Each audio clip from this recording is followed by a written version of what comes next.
जो कांग्रेस जनों के अंदर एक ज़बरदस्त जान आई थी यात्रा के नतीजे में, वो आज 4 गुना ज़्यादा हो गई है। छत्तीसगढ़ में कांग्रेस की वापसी 200% हो गई। तो भारतीय जनता पार्टी की जो साजिशें हैं, वो भी काम करने की कोशिश करेंगी, लेकिन मुंह तोड़ जवाब पब्लिक की तरफ से आएगा कि लोगों को ये कॉन्फिडेंस पैदा हुआ है कि इस देश में उनकी आवाज़ उठाने वाला कोई है, कोई एक पार्टी है जो कश्मीर और कश्मीर के बाहर भी उसकी आवाज़ उठाती है। कुछ चीज़ें उनकी नॉलेज में ना आती हों, उसके लिए अपना दायरा कार को बढ़ा करके हर एक की खबर लेनी चाहिए और उस खबर की बुनियाद पर एक्शन भी लेना चाहिए। स्पर्श मल्टी स्पेशलिटी हॉस्पिटल अब गैस्ट्रोएंटेरोलॉजी की सुविधा के साथ आपकी सेवा में, साथ ही दे रहा है एम्बुलेंस के लिए टोल फ्री नंबर की सुविधा 180030911616। स्पर्श मल्टी स्पेशलिटी हॉस्पिटल, एक एहसास अपनेपन का।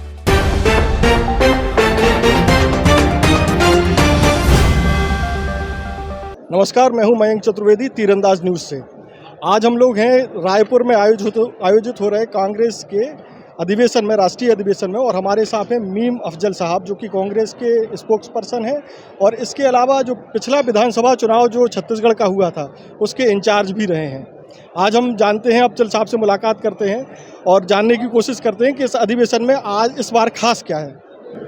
देखिए, सबसे बड़ा ख़ास बात तो ये है कि यहाँ हमारी पार्टी की सरकार है और जाहिर है कि यहाँ करने का एक सबसे बड़ा मकसद भी ये है कि एक बड़ी स्टेट थी जहाँ मुझे याद है कि सन 18 में जब हम लोग यहाँ आए थे तो यहाँ बड़ा चर्चा इस बात की थी कि कांग्रेस फिर हारेगी, और हमने ये देखा था कि कांग्रेस यहाँ जीत रही है। और मैं मुबारकबाद देता हूँ छत्तीसगढ़ के चीफ मिनिस्टर को कि उन्होंने बड़ी मेहनत की थी और उसके नतीजे में उनको चीफ मिनिस्ट्री के एजाज़ से भी नवाजा गया।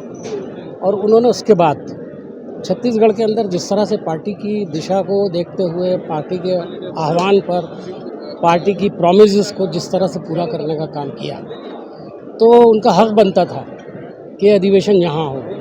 और चूँकि ये राहुल जी की जो पदयात्रा थी, भारत जोड़ो पदयात्रा, और उसके बाद हाथ से हाथ जोड़ो यात्रा जो अब इस वक्त भी चल रही है, उसको सामने रखते हुए ये सबसे अच्छा फैसला था कि इसको हमने छत्तीसगढ़ में किया।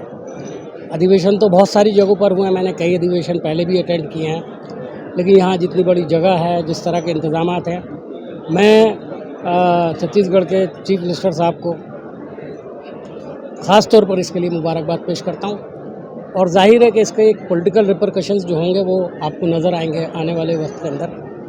पूरे कांग्रेस पार्टी का पूरे देश में ये आज जो प्रीलिमिनरी सेशन हुआ है और उसमें ख़ास तौर पर राहुल जी ने जो तकरीर की है, उसके बाद सिर्फ कहना चाहिए कि जो कांग्रेस जनों के अंदर एक ज़बरदस्त जान आई थी यात्रा के नतीजे में, वो आज 4 गुना ज़्यादा हो गई है।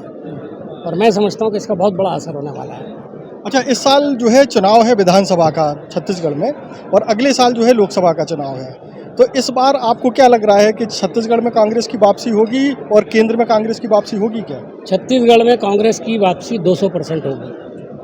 मैं आपको, चूँकि छत्तीसगढ़ के बारे में मैं जानता हूँ, इसलिए मैं आपको ये कहना चाहूँगा कि यहाँ की जनता जो है वो बघेल जी की बाकायदा तारीफ़ और तौसीफ़ जिस अंदाज से करती है, यहाँ पर मैं आता भी रहा हूँ और मैंने जो यहाँ बहुत लोगों से बात की है, उससे मैं ये कह सकता हूँ कि छत्तीसगढ़ के अंदर हमारे चीफ मिनिस्टर साहब ने जो यहाँ काम किया है, वो तो हमारे सभी चीफ मिनिस्टर बहुत अच्छा काम कर रहे हैं और हर जगह हमको अपर हैंड है।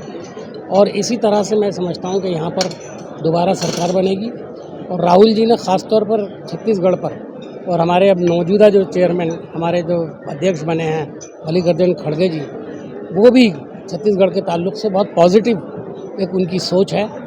और ये भी उनको मालूम है कि यहाँ जो काम हुए हैं वो पार्टी जिसने जिस तरह से चाहा था वैसे बघेल जी ने काम किए हैं। तो इसके नतीजे में मैं समझता हूँ कि बहुत ही एक अच्छा मैसेज है आवाम में। पिछले विधानसभा चुनाव में आप संभवतः प्रभारी थे शायद, और मैं यहाँ बैठ कर के, मैं प्रभारी तो नहीं था, लेकिन मैं 17 दिन यहाँ बैठ कर के ऑफिस में कुछ मॉनिटर कर रहा था सब चीज़ों को। तो उस दौरान जब पिछला चुनाव और अब में आप क्या प्लस माइनस देखते हैं कांग्रेस के? प्लस माइनस हम ये देखते हैं कि उस ज़माने में हम हर तरफ से ये सुनते थे कि हम जो है हार रहे हैं और हमको लगता था कि हम जीत रहे हैं। आज माहौल कम से कम इतना फ़र्क है कि हर तरफ से आवाज़ ये आ रही है कि नहीं, बघेल जी को एक मौका और मिलना चाहिए। और आपको लगता है कि मौका मिलेगा? 100%, मैंने तो 200% कहा, अभी मैं आपको फिर 100% कह रहा हूँ कि बिल्कुल मौका मिलेगा। अच्छा, अभी ये तो हो गई प्रदेश की बात। कांग्रेस जो है केंद्र में भी करीब 10 साल होने वाले हैं सत्ता से बाहर है, तो वापस सत्ता में लाने के लिए इस बार ऐसी क्या रणनीति बनाने जा रही है कांग्रेस के सत्ता में वापसी हो सके? देखिए, रणनीति जो है वो बनती है, उसको रोज़ाना नहीं बताया जाता। रणनीति कांग्रेस, बहुत सारे लोग ये कहते हैं कि वो भारतीय जनता पार्टी जिस दिन इलेक्शन लड़ती है अगले रोज़ से काम शुरू हो जाता है। छत्तीसगढ़ में हमने इलेक्शन लड़ा, अगले रोज़ से काम शुरू हो गया। हमने हिमाचल में काम शुरू किया, अगले रोज़ से काम शुरू हो गया। राजस्थान में हमारी सरकार है, अगले रोज़ से काम शुरू हो गया। कर्नाटक में हमारी सरकार बनी थी, हर रोज़ अगले रोज़ से काम शुरू हो गया, लेकिन साजिश की शिकार हो गई। तो भारतीय जनता पार्टी की जो साजिशें हैं वो भी काम करने की कोशिश करेंगी, लेकिन मुंह तोड़ जवाब पब्लिक की तरफ से आएगा। अच्छा, छत्तीसगढ़ में एक और सिमिलरिटी मानी जाती है, यहाँ के जो सीएम है भूपेश बघेल जी और मोदी जी से एक तुलना की जाती है जिसमें दोनों को एक समान माना जाता है। और वो नहीं, वो बता दें कि वो समान किस रूप में माना जाता है। यहाँ की जनता ये कहती है कि मोदी जी और बघेल जी दोनों में एक समानता ये है कि वो आज भी इस तरीके से काम करते हैं जैसे 4 महीने पहले ही सीएम बने हो, मतलब एनर्जी का लेवल बहुत हाई है। देखिए, मोदी जी के ताल्लुक से मैं ये कहूँगा कि उनको बघेल जी से मिलाना ठीक नहीं है।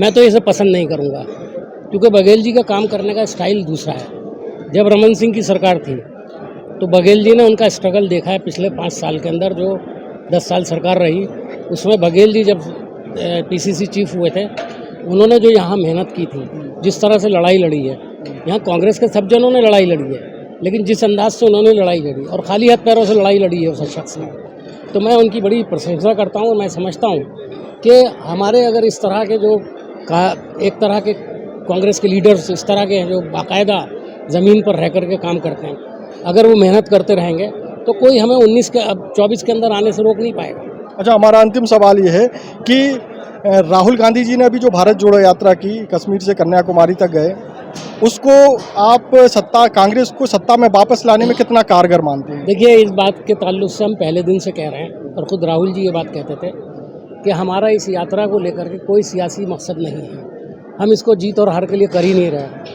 हमारा बहुत बुनियादी जो वक्त है उसको 3 था। एक तो नफरत की जो राजनीति, सोशल जो एटमॉस्फेयर बिगड़ गया है देश का, उसको ठीक करना। तीसरा, इकोनॉमिक कंडीशन जो ख़राब हो रही हैं देश के अंदर, उसको ठीक करने का काम करना। और उसको अलावा जो 3-4 इश्यूज़ जिस तरह का अनएम्प्लॉयमेंट का ख़ास तौर पर है, इसको कहना चाहिए बेरोज़गारी जो है, ये एक तीसरा बड़ा इशू था। ये इश्यूज़ को लेकर के उन्होंने लोगों की तवज्जो दिलाने की यात्रा निकाली थी। हम ये समझते थे कि शायद केरला के अंदर अच्छा हो रहा है, उसके आगे साउथ इंडिया के अंदर, नॉर्दर्न इंडिया में जब हम आएंगे तो हम भी ये समझते थे कि शायद इतना रिस्पॉन्स ना मिले जितना मिला। इसके लिए हम पहले से तैयार नहीं थे, लेकिन हमने जिस तरह देखा तो हमें आहिस्ता आहिस्ता यकीन हुआ। कश्मीर पहुँचते पहुँचते तो बिल्कुल एकदम उल्टा हो गया। कश्मीर जहाँ पिछले 3 साल में लोग घरों से बाहर नहीं निकले, औरतें घरों से बाहर नहीं निकलती थी, आज राहुल जी ने बताया हज़ारों की तादाद में औरतें बाहर निकल आईं।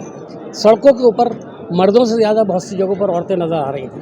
तो एक बहुत बड़ा बदलाव ये है कि लोगों को ये कॉन्फिडेंस पैदा हुआ कि इस देश में उनकी आवाज़ उठाने वाला कोई है, कोई एक पार्टी है जो कश्मीर और कश्मीर के बाहर भी उसकी आवाज़ उठाती है। मैं नहीं समझता हूँ आज तक किसी नेशनल लीडर ने कश्मीर के ताल्लुक से इस तरह से आवाज़ उठाई हो जो आज इस अधिवेशन में राहुल जी ने उठाई है, और इसका बहुत बड़ा मैसेज पूरे देश के अंदर जाने वाला है। अच्छा, छत्तीसगढ़ में आपको क्या लगता है, कोई सलाह देना चाहेंगे छत्तीसगढ़ सरकार को और बेहतर करने के लिए, सत्ता में वापसी के लिए उसे क्या करना चाहिए? देखिए, मैं समझता हूँ कि सूरज को चिराग दिखाने वाली बात है। जो आदमी खुद ही ये तलाश करता हो कि किसी की कोई समस्या तो नहीं है और उसको तलाश करके ठीक करने की कोशिश करता हो, ये अलग बात है। कुछ चीज़ें उनकी नॉलेज में ना आती हों, उसके लिए अपना दायरा कार को बढ़ा करके हर एक की खबर लेनी चाहिए और उस खबर की बुनियाद पर एक्शन भी लेना चाहिए। कहीं किसी को तकलीफ़ है, परेशानी है, छत्तीसगढ़ के चीफ मिनिस्टर उस पर लगे रहे हैं और मैं समझता हूं कि आगे भी लगे रहेंगे। बहुत बहुत धन्यवाद। ये थे हमारे साथ मीम अफजल साहब, जो कि कांग्रेस के स्पोक्स पर्सन है। हमारे साथ तीरंदाज से बात करने के लिए बहुत बहुत धन्यवाद। नमस्कार। सुधीर एक्सरे एंड डायग्नोस्टिक, तकनीक नई, भरोसा पुराना। Advance MRI, multi slice CT scan, digital X-ray, 5D and 4D colour ultra sonography. Sudhir X-ray and diagnostic.